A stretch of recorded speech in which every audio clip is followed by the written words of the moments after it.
Timeline, 5000 ans d'histoire, Richard Fremder. Quand Benjamin Franklin quitte la France en 1785, il est devenu l'un des hommes les plus célèbres du monde, tout simplement. Pendant près de 9 ans, il a représenté les États-Unis à Paris, il y a négocié l'Alliance française, obtenu des prêts essentiels pour financer la guerre, participé aux discussions qui vont mener à la paix avec la Grande-Bretagne.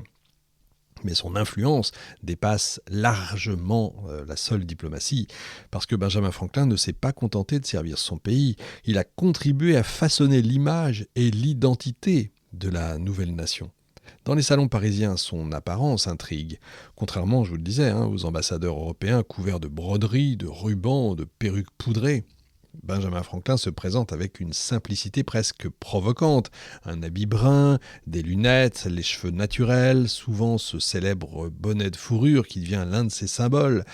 Ce choix vestimentaire n'est pas un hasard, c'est presque un logo. Benjamin Franklin comprend parfaitement la puissance des symboles. Face aux aristocraties européennes, il incarne volontairement une autre idée de la société, celle d'un monde où la valeur d'un homme ne dépend pas de sa naissance, mais de ses capacités. Je fais encore une fois un aparté. Quand vous voyez Zelensky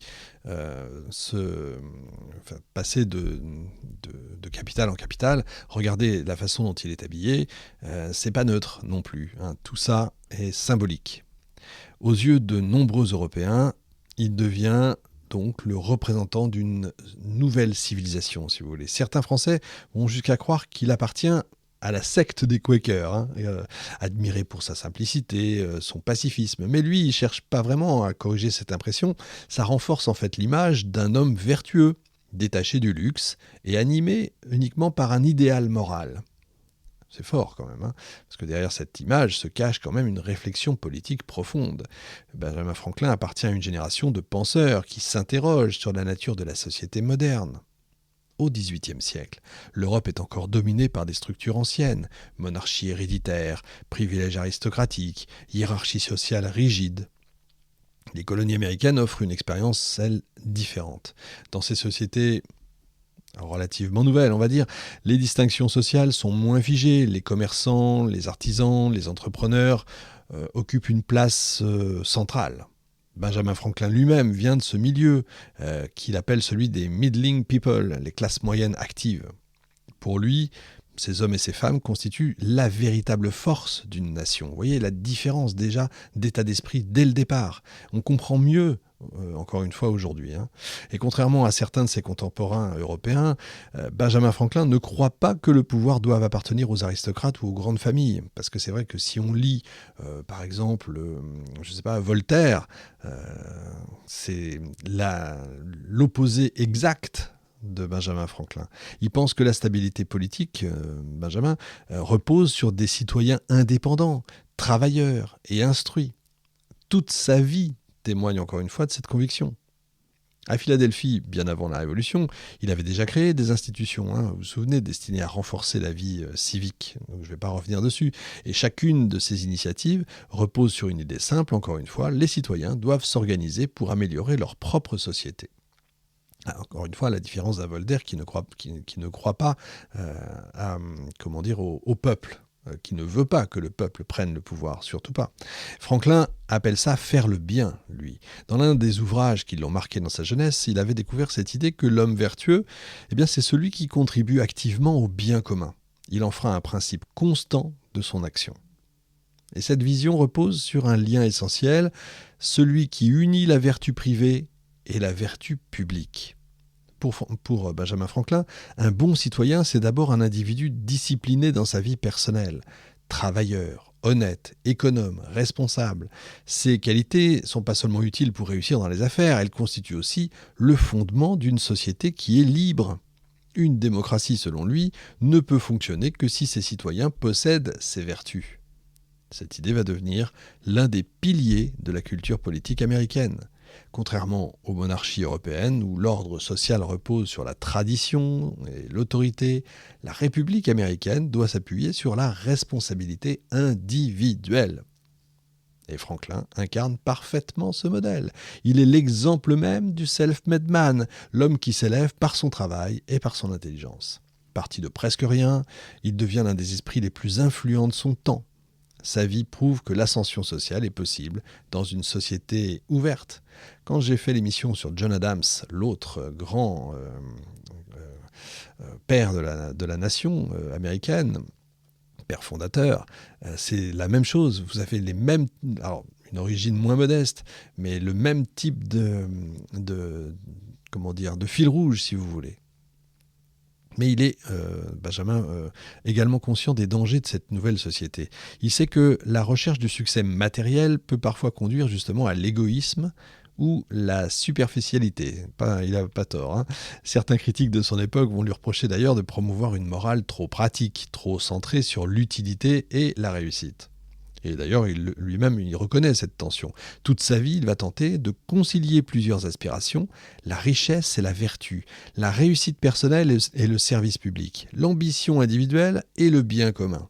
Eh bien, c'est ce mélange, parfois inconfortable, parfois paradoxal, mais profondément humain, qui fait justement la complexité de sa pensée. C'est aussi ce qui explique pourquoi Benjamin Franklin reste une figure si moderne, si contemporaine. Il ne propose pas un modèle héroïque inaccessible, il propose un idéal réaliste, ce qui est très paradoxal aussi, là encore. Celui d'un citoyen actif, curieux, travailleur, engagé dans sa communauté et convaincu que l'amélioration de soi-même contribue à l'amélioration du monde.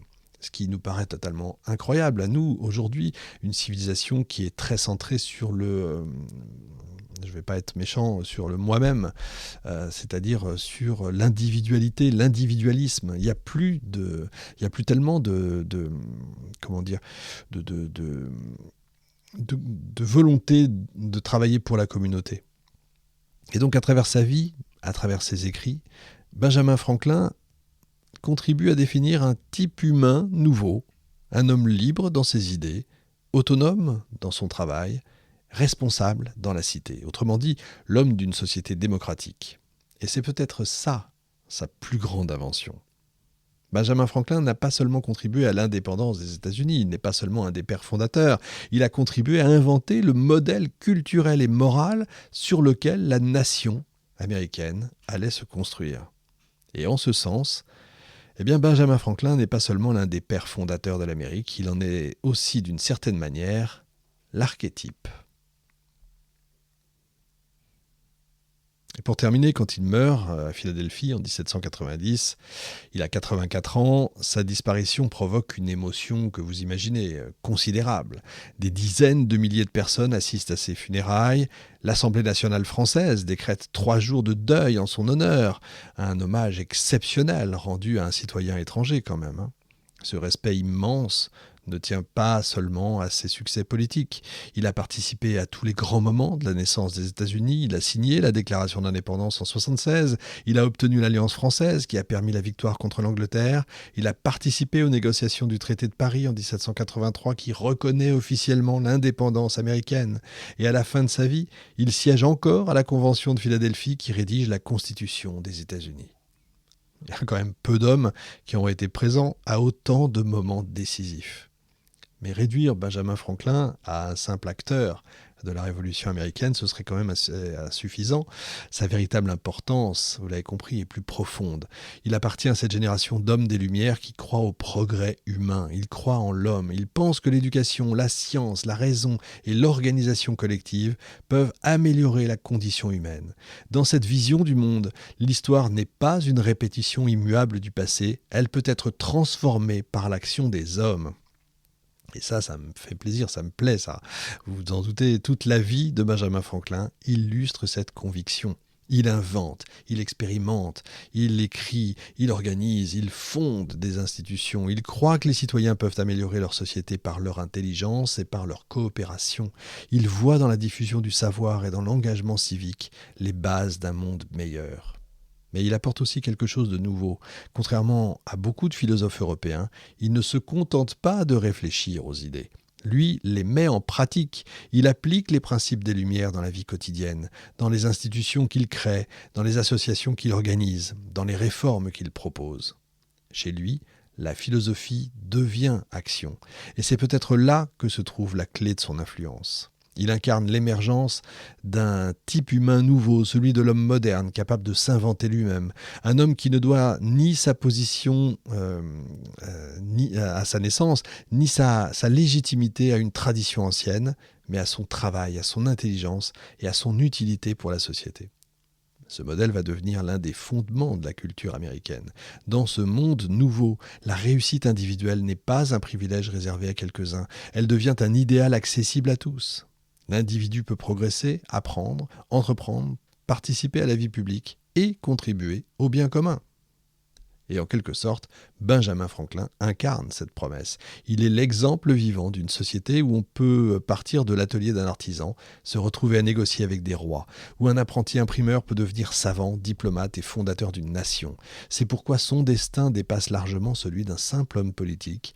Benjamin Franklin n'a pas seulement contribué à créer les États-Unis, il a donné un visage à l'idée même de l'Amérique. Voilà. Pour les abonnés premium, on se retrouve dans un instant avec le bonus où on va parler de quelques phrases qui ont changé le monde, de Benjamin Franklin, de son expérience du cerf-volant. On va parler de Franklin et les femmes d'ailleurs, de 5 inventions aussi qu'il a pu faire, de Benjamin Franklin et l'esclavage aussi. Ça c'est un moment fort parce qu'il ne faut pas non plus se leurrer. Il y a aussi ça dans sa vie, c'est vrai, il ne faut pas oublier que c'est un homme du XVIIIe siècle. Je reviendrai aussi sur Benjamin Franklin face au roi de France. Et pour nous, on se retrouve dans une semaine avec un tout autre sujet. Salut à tous. Timeline, 5000 ans d'histoire, Richard Fremder.